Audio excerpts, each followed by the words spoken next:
ದಿನಾಂಕ 6/7/2026 ಒಂದು KRS police ಠಾಣೆಯ ವ್ಯಾಪ್ತಿಯಲ್ಲಿ ಒಂದು ಅರಳಿಕಟ್ಟೆ ಹತ್ತಿರ ಇರುವಂಥ ಒಂದು ಬಸ್ ಸ್ಟ್ಯಾಂಡಲ್ಲಿ ಒಂದು ಮೃತದೇಹ ಪತ್ತೆಯಾಗಿರುತ್ತೆ. ಅದರಲ್ಲಿ ಯಾರೋ ದುಷ್ಕರ್ಮಿಗಳು ಒಂದು ಕಲ್ಲನ್ನು ತಲೆ ಮೇಲೆ ಎತ್ತಾಕಿ ಅವ್ರನ್ನ ಮರ್ಡರ್ ಮಾಡಿರ್ತಾರೆ ಅಂತ ತಿಳಿದು ಬರುತ್ತೆ. ಇದರ ಸಂಬಂಧವಾಗಿ ಅವರ ಮೃತರ ಮಾವನಾದ ನಾರಾಯಣ ಅವರು ಒಂದು ಫಿರ್ಯಾದನ್ನು ನೀಡಿರ್ತಾರೆ.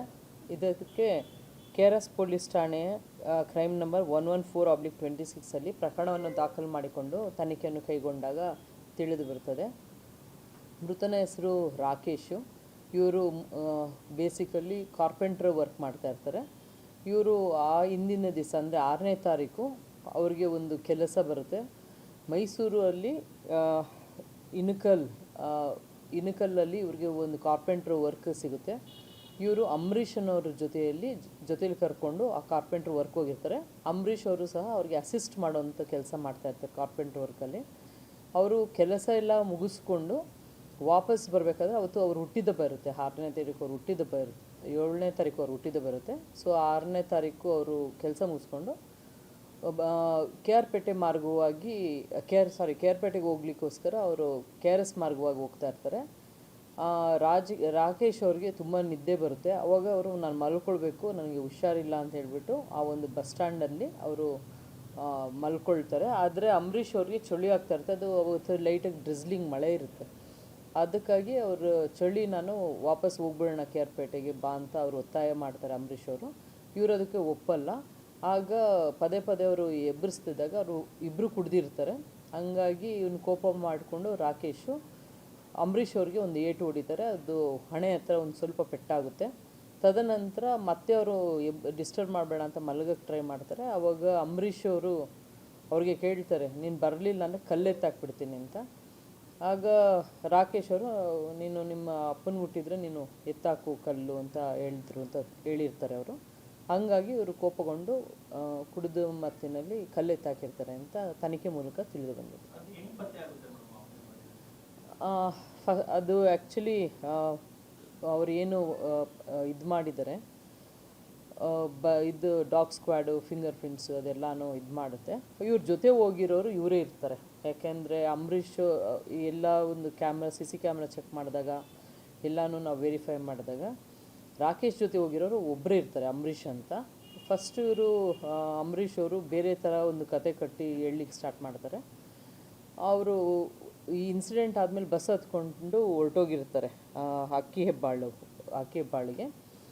ಹೆಬ್ಬಾಳಿಂದ ಅವ್ರನ್ನ ಕರೆಸಿ ಅವ್ರನ್ನ ವಿಚಾರಣೆ ಸಮಯದಲ್ಲಿ ಒಂದು ಡಾಗ್ ಸ್ಕ್ವಾಡ್ ಹೋಗ್ಬಿಟ್ಟು ಅವ್ರಿಗೇನೆ ಇದು ಮಾಡುತ್ತೆ. ಅವ್ರದ್ದು ಮೈ ಮೇಲೆ ಬ್ಲಡ್ ಇರುತ್ತೆ, ಅಂದರೆ ಅವ್ರದ್ದು ಡ್ರೆಸ್ಸಲ್ಲಿ ಮತ್ತು ಸ್ಲಿಪ್ಪರಲ್ಲಿ ಎಲ್ಲನೂ ಬ್ಲಡ್ ಇರುತ್ತೆ. ಆಗ ಕೂಲಂಕುಷವಾಗಿ ವಿಚಾರಣೆ ಮಾಡಿದಾಗ ತಿಳಿದು ಬರ್ತದೆ ಈ ಒಂದು ಕೃತ್ಯನ ಅಂಬರೀಷ್ ಅವರೇ ಮಾಡಿರ್ತಾರೆ ಅಂತ.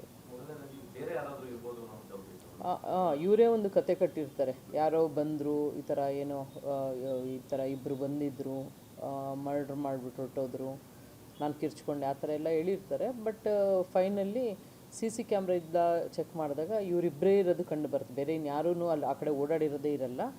ಇವರೇನೆ ಮರ್ಡ್ರ್ ಮಾಡಿಬಿಟ್ಟು ತದನಂತರ ಅವರು ನಡ್ಕೊಂಡು ಹೋಗ್ತಾರೆ.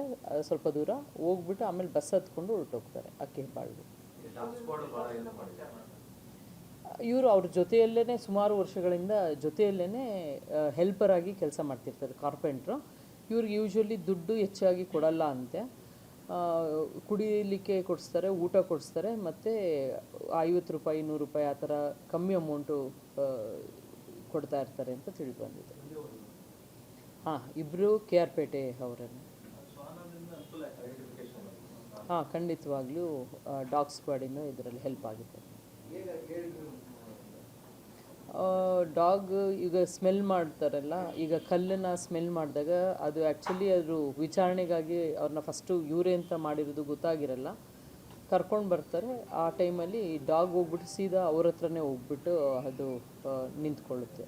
ಡಾಗ್ ಅವ್ರನ್ನ ಮುಟ್ಟುತ್ತೆ. ಹಂಗಾಗಿ ಅವ್ರ ಮೇಲೆ ಅನುಮಾನ ಬರುತ್ತೆ. ತದನಂತರ ಇನ್ನು ಬೇರೆ ಟೀಮ್ ಎಲ್ಲ CC ಕ್ಯಾಮ್ರಾ ಚೆಕ್ ಮಾಡಲಿಕ್ಕೆ ಟೀಮ್ ಮಾಡಿರ್ತೀವಿ. ಅವರು ಬಂದಾಗ ಯಾವುದೇ ರೀತಿ ಹಿಂದೆ ಮುಂದೆ ಯಾರೂ ಜನರೇ ಹೋಗಿರಲ್ಲ, ಬರೀ ಇವರಿಬ್ಬರೇ ಇರೋದೇ ಇರುತ್ತೆ ಎಲ್ಲ ಕಡೆನೂ. ಹಂಗಾಗಿ ಕ್ಲೀನಾಗಿ ವಿಚಾರ ಮಾಡಿದಾಗ ಆಮೇಲೆ ಅವರು ಯಾರು ಮೃತಯಾರಿದ್ದಾರೆ ರಾಕೇಶ್ ಅವರು, ಅವ್ರದ್ದು 7th ಬರ್ತ್ಡೇ ಇರೋದ್ರಿಂದ 6th ನೈಟ್ 12 o'clockಗೆ ಅವರ ಒಂದು ಪ್ರೇಯಸಿ ಫೋನ್ ಮಾಡಿರ್ತಾರೆ ವಿಶ್ ಮಾಡಲಿಕ್ಕೆ. ಅವ್ರಿಗೆ ಹೇಳ್ಕೊಳ್ತಾರೆ ಇವರು, ಅಂಬರೀಷ್ಗೆ ನಾನು ಹಿಂಗೆ ಹಿಂಸೆ ಮಾಡ್ತಾಯಿದ್ನು, ಹೋಗೋಣ ಅಂಥೇಳಿ. ನಾನು ಹೊಡೆದು ಬಿಟ್ಟೆ, ಪಾಪ ಹಣೆಗೆ ಪೆಟ್ಟಾಯಿತು, ನನ್ನ ತಂದೆ ವಯಸ್ಸವನು, ಆದರೆ ಅವನಿಗೆ ತಲೆಗೆ ಹೊಡೆದು ಬಿಟ್ಟೆ ನಾನು ಕೋಪ ಮಾಡಿಕೊಂಡು, ನಾನು ತಪ್ಪಿದೆ ಅಂತ ಹೇಳ್ಬಿಟ್ಟು ಅವ್ರ ಹೆಂಡ್ತಿಗೂ ಸಹ ಅವ್ರ ಪ್ರೇಯಸಿಗೂ ಸಹ ಅವ್ರು ಹೇಳ್ಕೊಂಡಿರ್ತಾರೆ ರಾಕೇಶ್. ಇಲ್ಲ, ಈಗ ಅವ್ರ ಕುಟುಂಬದವರು ಡೌಟ್ ವ್ಯಕ್ತಪಡಿಸಿದಲ್ಲ, ಅಂಬರೀಷನೇ ಆ ಥರ ಕತೆ ಕಟ್ಟಲಿಕ್ಕೆ ಟ್ರೈ ಮಾಡ್ತಾನೆ ಸ್ಟಾರ್ಟಿಂಗಲ್ಲಿ. ಬಟ್ ತದನಂತರ ಇದು ತಿಳಿದು ಬರುತ್ತೆ ಅವರೇ ಮಾಡಿದ್ದು. ಕೊಲೆ ಮಾಡಬೇಕನ್ನೋ ಉದ್ದೇಶ ಇಲ್ಲ. ಅವ್ರು ಒಟ್ಟಿಗೆ ಕೆಲ್ಸಕ್ಕೆ ಹೋಗಿರ್ತಾರೆ. ಅವತ್ತು ಊಟ ಕೊಡಿಸಲ್ಲ ಅವರು, ಜಾಸ್ತಿ ಊಟ ಎಲ್ಲ ಕುಡ್ದಾದ್ಮೇಲೆ ಇಬ್ಬರೂ ಮೈಸೂರಿನಲ್ಲೇ ತುಂಬ ಡ್ರಿಂಕ್ಸ್ ಮಾಡ್ತಾರೆ. ಮಾಡಿಬಿಟ್ಟು ಕೇರ್ಪೇಟೆಗೆ ಹೋಗೋಕ್ಕೆ ಬರ್ತಾರೆ. ಇವ್ರು ಬರ್ತಡೇ ಇರೋದ್ರಿಂದ ಫೋನ್ ಕಾಲ್ಸ್ ಬರ್ತದೆ ಅವರ ಇವ್ರದ್ದು ಲವರ್ದು. ಮಾತಾಡಿ ಅವರು ತದನಂತರ ಇವ್ರು ನಿದ್ದೆ ಬಂದರೆ ಇವರು ಯಾರಿಗೂ ಇದು ಮಾಡಲ್ವಂತೆ, ಡಿಸ್ಟರ್ಬ್ ಮಾಡಬಾರ್ದು ಅನ್ನೋದು ರಾಕೇಶ್ ಅವರ ಇದು, ಆ ಥರ ಸ್ವಭಾವದವರಂತೆ. ನಿದ್ದೆ ಸಮಯದಲ್ಲಿ ಯಾರೂ ಡಿಸ್ಟರ್ಬ್ ಮಾಡಬಾರ್ದು ಅಂತ. ಹಂಗಾಗಿ ಅವ್ರು ಮಲ್ಕೊಳ್ತಾರೆ. ಇವನು ಚಳಿ ಇರ್ತದೆಲ್ಲ, ಸ್ವಲ್ಪ ಏಜ್ ಆಗಿರುತ್ತೆ ಅಂಬರೀಷ್ ಅವ್ರಿಗೆ. ಅವರು ಚಳಿ ತಡೀಲಿಕ್ಕಾಗದೆ ನಾನು ವಾಪಸ್ ಕರ್ಕೊಂಡು ಹೋಗು ಅಂತಾರೆ. ಮತ್ತು ಹೊಟ್ಟೆ ಹಸ್ತಿರ್ತದೆ.